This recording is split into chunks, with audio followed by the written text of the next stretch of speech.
ওম নমঃ শিবায়। বন্ধুরা, কলকাতা এফএ ফটাফট টিপস স্টুডিওতে আপনাদের সকলকে অভিনন্দন। আশা করি বন্ধুরা সকলে ভালো আছেন। বন্ধুরা, মঙ্গলবার 25 তারিখ দেখে নেবো 1 থেকে 4 বাজিতে আমাদের শুভ সংখ্যা কী থাকবে। 1 থেকে 4 বাজি পর্যন্ত 4টে শুভ সংখ্যা থাকবে। 1 থেকে 8 বাজিতে দুটো শুভ সংখ্যা থাকবে। দুটো সেটই 1 থেকে 4-এর মধ্যে খেলবে। নিশ্চিন্তে খেলা করতে পারেন বন্ধুরা। বন্ধুরা, গতদিন শুভ সংখ্যা কী কী পাস হয়েছে আমি দেখাতে পারছি না, কারণ আমি এটা মঙ্গলবার ফার্স্ট বাজির পরেই ভিডিওটা করে নিচ্ছি।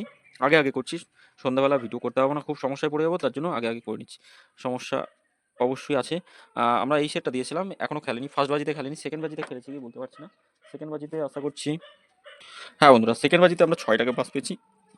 সেকেন্ড বাজিতে 6টা খেলেছে। সেকেন্ড বাজিতে 6 খেলেছে, 6টা খেলেছে, এখানেও 6টা খেলেছে। সেকেন্ড বাজিতে পাস পেলাম এই সেটটা। তো আগামী দিন কী কী শুভ সংখ্যা থাকবে দেখে নিই। আগামী দিন এই ভিআইপি সেটও পাস পেয়েছি।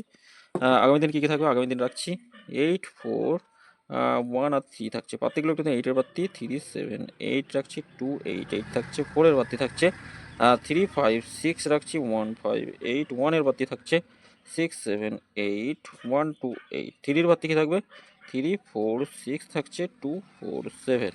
8-এর পাত্তি কী, 8 আর 1 থাকছে, 2 সংখ্যা। 8-এর পাত্তি থাকবে 2, 3 থাকছে, 4, 6, 8 রাখছি। 1-এর পাত্তি থাকছে 2, 9, 0, 3, 4, 4 থাকছে। বন্ধুরা, এটা 1000% গ্যারান্টি সহ দুবার খেলবে 1 থেকে 4 বাজির মধ্যে দুবার খেলবে। তবে 3 নম্বর বাজিতে কোনো শুভ সংখ্যা খেললে একবার পাস পাবেন।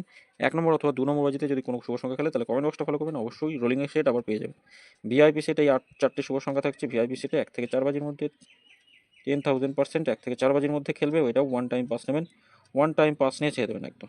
5 থেকে 8 বাজি কমেন্ট বক্সটা ফলো করবেন। কমেন্ট বক্সেও শুভ সংখ্যা অন্তত দুবার খেলবে, যা শুভ সংখ্যা দেবো। নিশ্চিন্তে খেলা করতে পারেন, প্রত্যেক দিন পাস দেবো, গ্যারান্টি সহ পাস দেবো।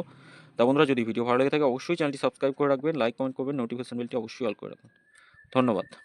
সকলে ভালো থাকবেন, সুস্থ থাকবেন।